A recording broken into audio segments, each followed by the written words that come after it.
What's good, everybody? It is Friday morning. Hope everybody's doing well. I'm doing great. We've had some good streams as of late. I don't know why that's up there. Let me get rid of that. Hold on. Sorry about that. But we've had some great streams as of late. Appreciate everybody stopping by. We've already done 2 giveaways for the video studio, and that's been awesome. That's been fun. I'm stoked about what we're going to do at the $3,000 mark. I got a bunch of more giveaways that we're going to do once that happens. But today we are going to discuss, saw a couple of platforms cover this, Wonder Woman 1984 and Black Widow as Fandango's most anticipated 2020 films, right? So you know the Fandango platform, what's going on, and so forth.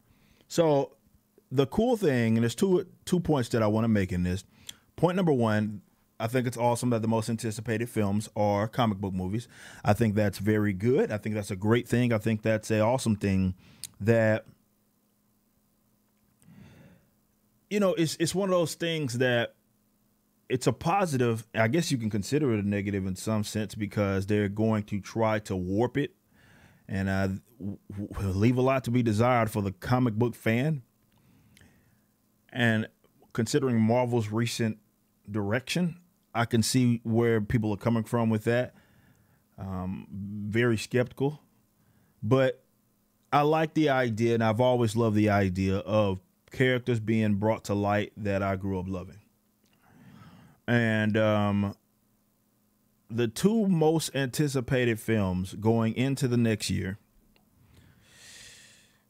is Wonder Woman 1984 and Black Widow. So what's the second point?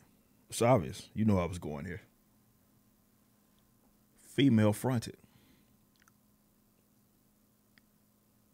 Female fronted comic book films.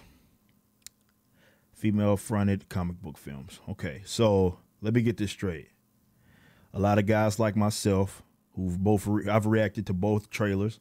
I've had positive things to say about both trailers. I have positive things to say about the anticipation of both movies, considering Wonder Woman 1984 and Black Widow.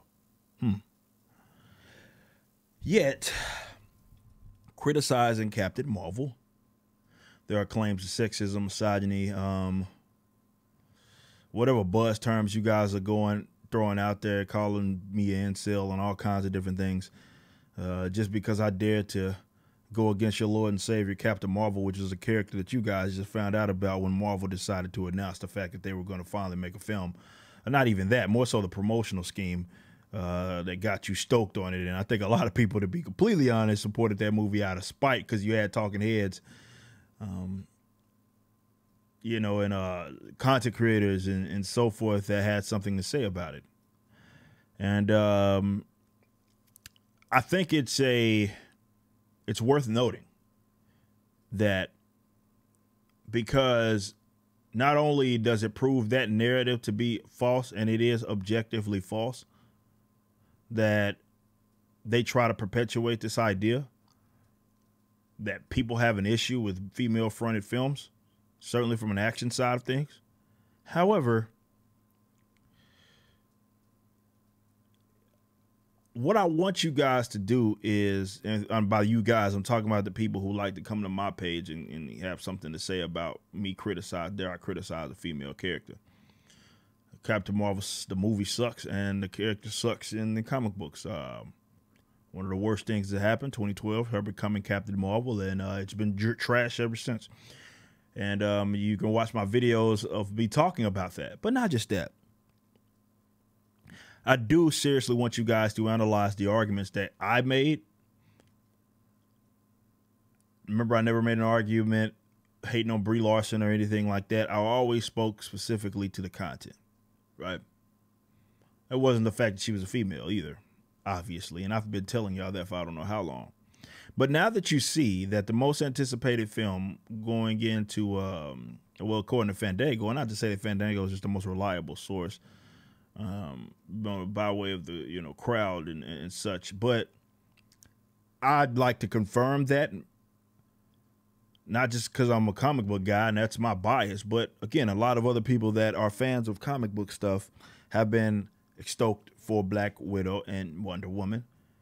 And again, we got both Marvel, we got both DC, so we're covering both bases, and both are female-led films, female-fronted films, and Gal Gadot and Scarlett Johansson. So you can take that in whatever way that you may, but it proves this against, it's to the contrary of the narrative that you guys have been trying to perpetuate, that people like myself that dared to criticize, and we always have to double back to Captain Marvel because I think that was a turning point in the direction that Marvel was going and the shoehorn of that character.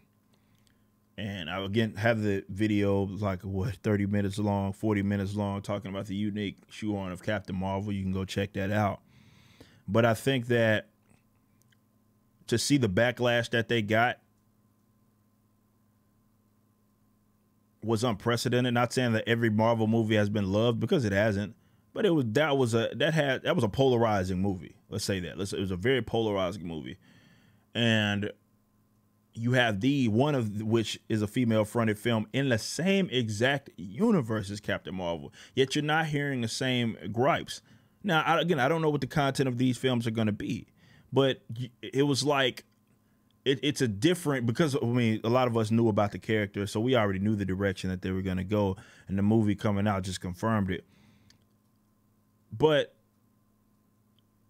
men, which dominate the comic book industry in terms of fanatics, I don't care, it's not because of sexism or anything like that, it's just a male-dominated industry, and like there are female-dominated industries. Like it just happens, it's human affairs. You're not going to get equal 50-50. You shouldn't expect that. But men, for the most part, don't have any issue going to see like live-action female-fronted films. They don't. It's just a narrative that, for whatever reason, grew some legs, and everybody had something to say about it. Yeah, here we are with going into the next year, 2 very highly anticipated movies that people are at the very minimum. No, again, we don't know what the content of the movie is going to be. The movies are going to be. They could be bad. They could be good. But we're looking at these people that have some high anticipation for these films, and they're female-fronted. Like, it can't be any more obvious. That's just what this is, bro. It's like you guys have been perpetuating something that's been complete nonsense. It's been a complete bull malarkey. People like myself will watch female-fronted films. What we don't want, and I will speak for myself, what I don't want is to have a film try to lecture me, right? And you're hyper-emphasizing the fact that they are female, as opposed to focusing on what I feel like you should be focusing on, and that is a good, legitimate story. That's it. That's it. I don't want to lecture. Don't try to guilt trip me into going to see your film when you're going out to promote it. That's it. Just make a movie that looks interesting. When it comes to comic books, you have mountains of source material with female-led characters, or female characters, excuse me. And you can go check it out. You can go read it, and then you can bring it to life in live action. And people like myself will go watch it. It's not a difficult concept, believe it or not. And this is why I never can make these. I can't let these big media companies and studios make it when they have these lazy narratives, be it in TV show or film. I can't let them make it. I just can't, because it's not an excuse. It cannot be tolerated. I know that you can get a handful of, well, it wouldn't be a literal handful, but you can, figuratively, I guess, a handful of people that are comic book fans that could come up with better narratives than some of these live action depictions.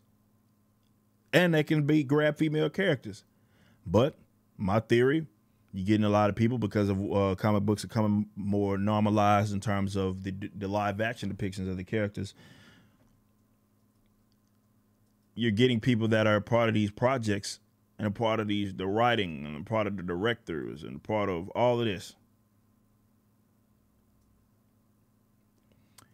that don't really have any sort of connection to this. So, and because post 2015, 2016 election cycle, what have you, where everybody feels like they have to use whatever, I don't know, platform that they have or can get a hold of as their platform for utilizing, or more so a platform for getting their political preferences and social preferences out there. And unfortunately, the art takes a hit because of it, right? Because you have people that aren't connected to it, but they see the popularity of it. They see the fact that it is a platform that people are paying attention to, and that's the outcome. But it's not a difficult concept. You have the two most anticipated films of 2020, of next year, being Wonder Woman and Black Widow, both are female. I'm not trying to hear it. I'm simply not trying to hear it. Like, retire the default. There's too many examples.